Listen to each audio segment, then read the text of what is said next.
होती थी कि संविधान आज हमारा खतरे में है, तो मैं उनके लिए कहना चाहूंगा कि न देश खतरे में है न संविधान खतरे में है, न देश खतरे में है न संविधान खतरे में है। जो 70 सालों से देश को लूट रहे थे, आज उनकी दुकान खतरे में है। आज उनकी होती थी कि संविधान आज हमारा खतरे में है, तो मैं उनके लिए कहना चाहूंगा कि न देश खतरे में है न संविधान खतरे में है, न देश खतरे में है न संविधान खतरे में है। जो 70 सालों से देश को लूट रहे थे, आज उनकी दुकान खतरे में है। आज उनकी दुकान खतरे में है। अगली कड़ी में कि राजा वही जो प्रिय राजा भैया जी हम लोगों के बीच में है। मैं चाहूंगा हम सभी उपस्थित लोगों को संबोधन करें। माननीय राजा भैया जी, मैं को पकड़ा दे रहे 6 बज गए, अब का खिंजा भाई। आदरणीय सुरेश चंद्र मिश्रा जी हम लोगों के बीच में है। सबसे पहले हम आपके सम्मान के लिए बहुत पुरान के लिए कहो कहीं है बहुत ठीक है और कहो कहीं है ठीक है। अब आप समझ लो तो कहाँ हालचाल? बहुत ठीक है कि ठीक है? बहुत ठीक है तो बहुत अच्छा है। चुनाव का हालचाल बहुत ठीक रही तो हमारे इस परिवार का भी हालचाल बहुत ठीक है कि नहीं? ये चुनाव तो आप सबके चुनाव है। तमाम बात लोग बताएं।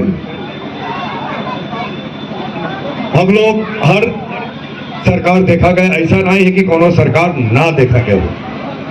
हम लोग कांग्रेसों का सरकार देखे न, हम लोग बसपा की भी सरकार देखे न, हम लोग सबों के सरकार देखे न। और ये तीनों के तीनों सरकार क्यों कोनो कसर छोड़िस नहीं कि वोट पाने के बाद दोनों परिवार उनका वोट देके बड़ी बड़ी ऊंची गद्दी पर बिठाई से उस परिवार को लूटा कैसे जाए, क्यों तनिको कसर नहीं छोड़ी। आप सबका हमारे सबका वोट देके पहुंचावा गया था।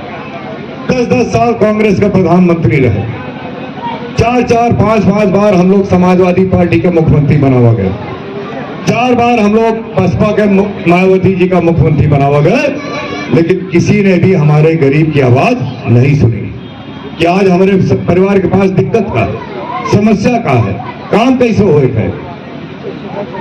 वोटवा तो सब लेके गए रहा, लेकिन गरीब का सुनवाई करे क्यों नहीं लौटता हुआ। केवल धोखा किया गया हम लोगों के साथ, केवल फंसाए गए। याद है उस्मान भाई बताओ रहे, आज आपने बात छेड़ी तो हम आपका एक छोटी सी व्याख्या बताई दी जो 2000 या 2008 की बात है। समाजवादी पार्टी की सरकार है। मसौली एक छोटा सा गांव है जहां से ये बर्मा परिवार, बेनी प्रसाद का परिवार आता है। मसौली लखनऊ से कितनी दूर पर है? 50 किलोमीटर पर। वहां अक्टूबर में हिंदू मुसलमान दंगा हुआ और कई दिनों तक दंगा चलता रहा। मुलायम सिंह मुख्यमंत्री थे, यही बेनी प्रसाद के यही लड़के, ये एमएलए थे और कारागार मंत्री थे। सही कह रहे हैं। एक हमारे अल्पसंख्यक भाई को चाकू से घोंप के मारा गया, बाजारें लूटी गई, 10-12 बस चलाई गई और 3-4 दिन तक ये दंगा चला के और मुख्यमंत्री मुलायम सिंह बैठे रहे और रोकने नहीं आए थे। जाना जाता क्यों? क्योंकि उसके जस्ट पहले जब विधानसभा चुनाव हुआ था तो वहां का एक निर्दल प्रत्याशी महफूज किदवाई के नाम से वो निर्दल लड़ गए थे और हमारे अल्पसंख्यक भाइयों ने उनको भी वोट दे दिया था। ये गलती कर दी थी कि बेनी प्रसाद राकेश को नहीं दिया, उनको किसी ने दे दिया और इस गलती की सजा वहां डंका फंसा के हमारे मुसलमान भाइयों को दी गई कि दोबारा हिम्मत ना करना कि हमसे अलग जाने की। महफूज भाई लड़ गए थे, राकेश जी बहुत कम अंतर वोटों से जीते थे, कारागार मंत्री हो गए थे। उसके बाद ये हमारे अल्पसंख्यक भाइयों में डर फैलाने के लिए किया गया कि दोबारा से कोई समाजवादी पार्टी छोड़ के ना जाए। इनके चालबाजी में हम लोग बहुत आवाज है। आज अभी बता रहे थे, आज दंगा नहीं होता है। आज धारा 370 के बाद के बाबा आप जानते हैं, आप लोग जाना जात हुई, पढ़ा जात हुई, देखा जात हुई। हमारे वहां कश्मीर के हमारे परिवार के लड़कों को 100-100, 200-200, 500-500 रुपया दिया जाता था कि जाके पत्थर चलाओ। और वहां सालों सालों तक 15-15, 20-20 साल वहां स्कूलों में पढ़ाई नहीं हुई। वहां 2-3 पीढ़ी बर्बाद हो गई और केवल ये दंगा फसाद की राजनीति करके वहां के जो हम नाम नहीं लेना चाहते, जो 2-3 बड़े परिवार थे, खूब पैसा कमाए और खूब आपन राजनीति झल्ले, लेकिन वहां पीढ़ी पीढ़ी वहां बर्बाद कर रखते। और आज वहां पे हमारे बच्चे तालीम पा रहे हैं, हमारे बच्चे वहां मेडिकल कॉलेज जो नए बने उसमें पढ़ के अपन रोजी रोटी का रास्ता बना रहे हैं। हमारे छोटे छोटे बच्चे वहां नए ढंग से सारे स्कूल बनाए गए हैं, वहां टेक्निकल यूनिवर्सिटी आई है, वहां पे पढ़ के रोजी रोजगार के लायक बन रहे हैं। आज कुछ 1-2 साल, 1 साल पहले की बात है, जब आर्मी में हमारे देश के मिलिट्री में जब भर्ती की बात हुई थी और भर्ती खुली थी, तो सबसे ज्यादा कश्मीर से हमारे नौजवानों ने भर्ती के लिए वहां फॉर्म भरा। हम लोगों का ऐसे लोगों से सावधान रहते हैं। ये लोग अपन स्वार्थ के राजनीति करते हैं, कैसे भाई से भाई को लड़ाया जाए, कैसे धर्म की आग लगाई जाए, कि वहां इनके रोटी ये लोग सेका करें और अपन पैसा कमावा करें। आज हम लोग भारतीय जनता पार्टी की बात करी थे, मोदी जी की बात करी था। आज हम लोग मोदी जी के 10 साल के काम की बात करे थे, लेकिन मोदी जी को आप लोग कब लाए? 2014 में जितावा गए। और 2014 के पहले 10 साल के सरकार रही, 2004 से 2014 कांग्रेस की सरकार रही। 10 साल। और 10 साल में ना एक रोड बनवाई, ना किसी एक गांव में बिजली पहुंचाया। और जो आज हम लोग राशन के बात करी थे, जो आज हम लोग किसान सम्मान निधि की बात करी थे, जो आज हम लोग अपने घर में जो हमारी माताएं बहनें हैं उनके लिए हम गैस सिलेंडर की बात करे थे, या इलाज के लिए आयुष्मान कार्ड की बात करे थे, वह 10 साल में यह कोई योजना के सपना भी हम लोगों को नहीं देखने मिला। न सड़क बनत रही, न बिजली आवत रही, केवल और केवल लाखों लाखों रुपए का घोटाला हम लोग हर महीना अखबार में पढ़ते हैं। इंडिया टुडे मैगजीन पत्रिका आप लोग जाना जाते, हिंदी अंग्रेजी दोनों निकले थे, उसने निकाला था अपनी एक महीने में 1 या 2 बार निकलती, 2 बार वह निकाले ना। और फ्रंट पेज पर उन्होंने लिखा था 3 लाख करोड़ का घोटाला।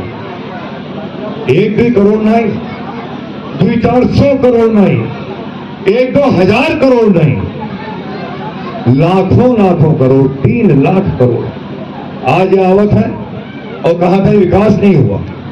आज यही समाजवादी की पार्टी के लोग ही हैं और कहीं बेरोजगारी की समस्या है, जिससे आपका गठबंधन है कांग्रेस सरकार 10 साल में 3 लाख करोड़ जनता के खाए के चली गए, तो वो कौन सा विकास किए थे?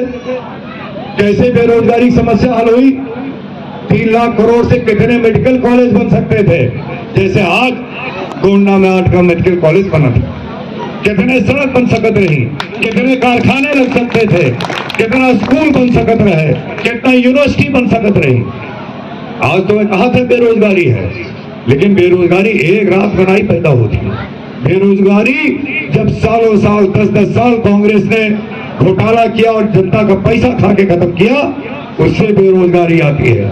बेरोजगारी जब मुलायम सिंह जैसे नेता, अखिलेश यादव जैसे नेता, जब उनको जनता जिम्मेदारी सौंपती है कि इस प्रदेश को चलाएं, और वे प्रदेश चलाने के बजाय केवल पूरे प्रदेश में दंगा और गुंडाई और माफियागिरी फैला देते हैं, तब कोनो व्यवसायी नहीं आवत है कि यहाँ उत्तर प्रदेश में आई, डर के मारे किडनैप हो जाएगा, मर्डर हो जाएगा, होता था।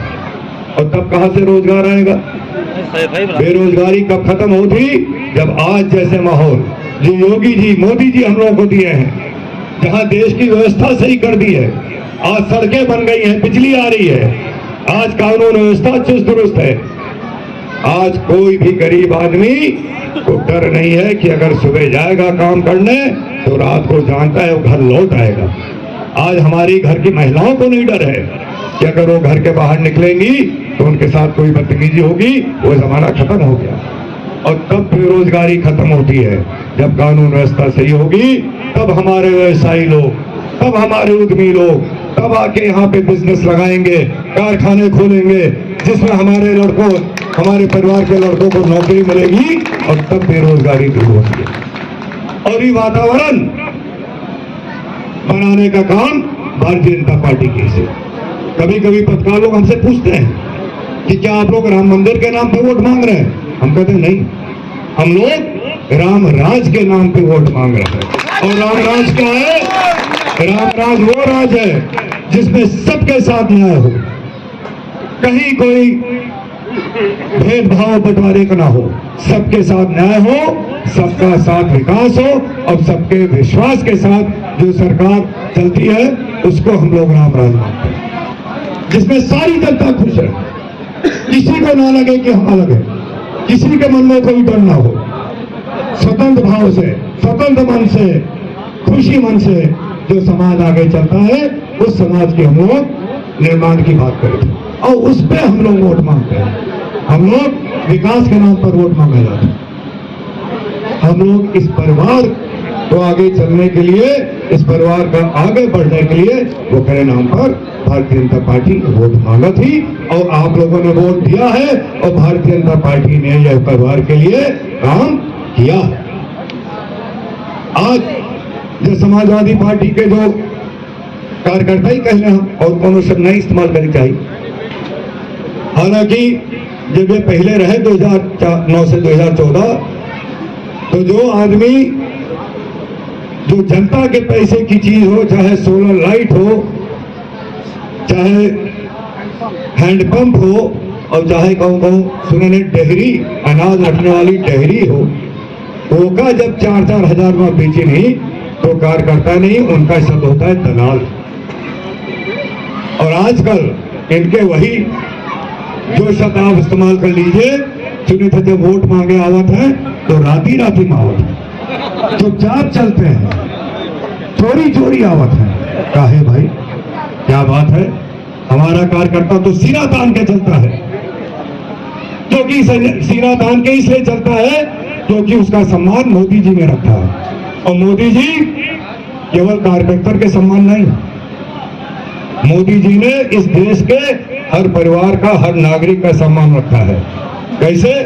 उन्होंने आपके वोट का सम्मान किया है। मोदी जी ने आपके वोट के साथ अन्याय नहीं कही। आपका वोट, जैसे मायावती जी हमारी दलित भाइयों बहनों को वोट बेचत रही, मोदी जी वोट नहीं बेचे। जिस तरह से समाजवादी पार्टी के लोग अपन वोट पाए का हम ही लोगों को लूटे थे, वो काम नहीं किया है। वही एक वोट जिसके साथ खिलवाड़ हुआ था, चाहे कांग्रेस की पार्टी हो, चाहे मुलायम सिंह हो, चाहे मायावती हो, वही एक वोट।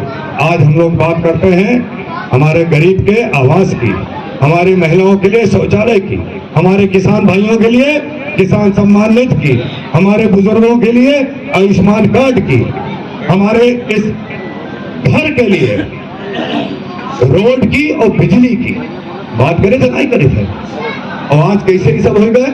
वह है आप पे एक वोट आपने दिया, हमारे परिवार ने दिया, विश्वास करके दिया मोदी जी के ऊपर, और विश्वास को पूरी तरह से उस भरोसा को मोदी जी और भारतीय जनता पार्टी ने निभाने का काम किया।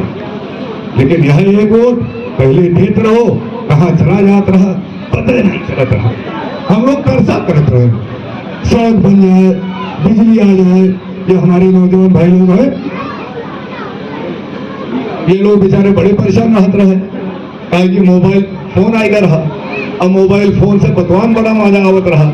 लेकिन जब बैटरिया डिस्चार्ज हुआ तब का किन जा भाई, तब गाँव में जेकरे पास ट्रैक्टर रहा तो उनके पास जात रहे और तब 4 रुपया 5 रुपया में